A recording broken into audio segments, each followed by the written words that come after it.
Well,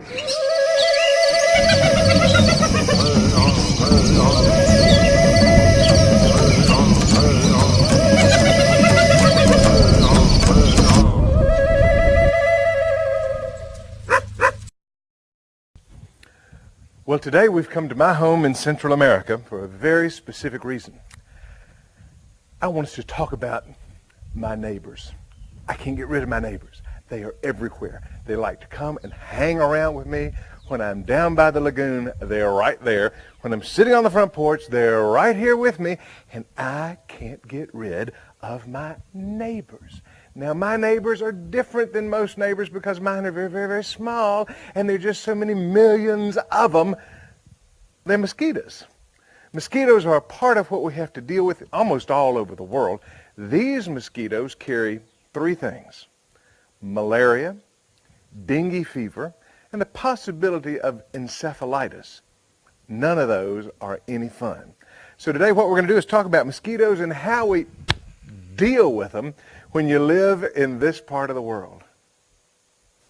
Well, yesterday we went to the store to pick up just a few things to keep away our neighbors, and I want you to see what we found. We found an aerosol that puts out a big old cloud of stuff that just really smells. We found a cream, and you can smear this cream on, and it smells like lemons and eucalyptus. It's going to attract every koala bear in Central America.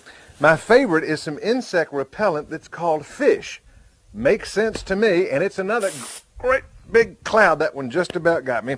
Finally, we found some stuff that is Zebra brand anti-mosquito coils from China. You set these things on fire, they put out billows of smoke, and you can just imagine how that'll keep away the bugs.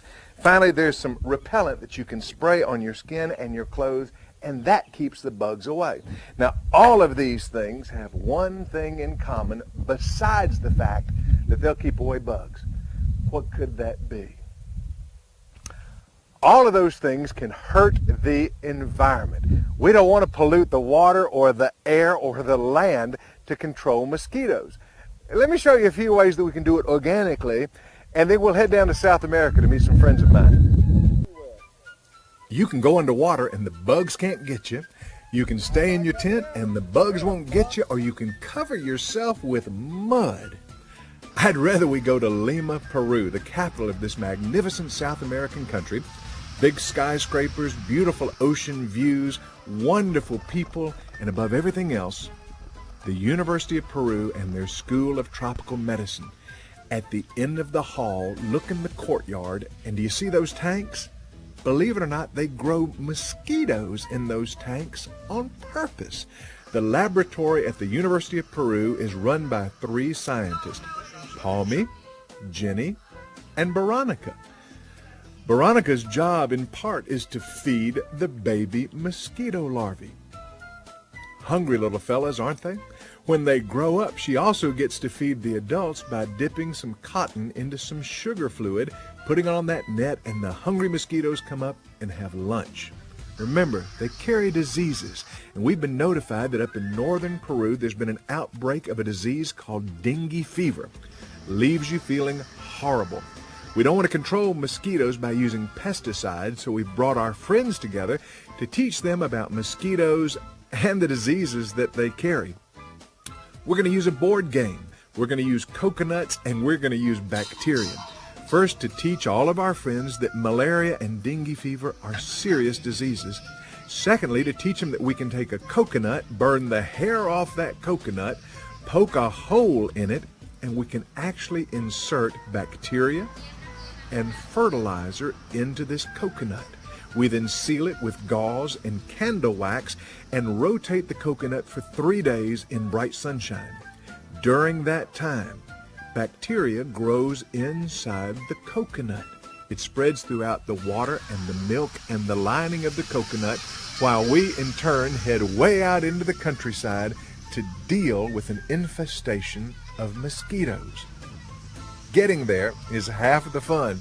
There are traffic jams, but most of the time you can scoot along pretty good, even though the roads might be rough and they just might be muddy. We drive, we hike, and then we climb coconut trees to add to our battery of tools to use to fight these mosquitoes. Add bacteria into the coconuts, let it sit in the sunshine, let it grow, and then the fun begins. First, our friends help us do a count. We want to know how many larvae are in each square meter of water. Then we go to work. Knock a hole in the coconut, pour out the coconut milk, and each coconut can treat 2 square meters of water for 2 weeks without hurting the environment.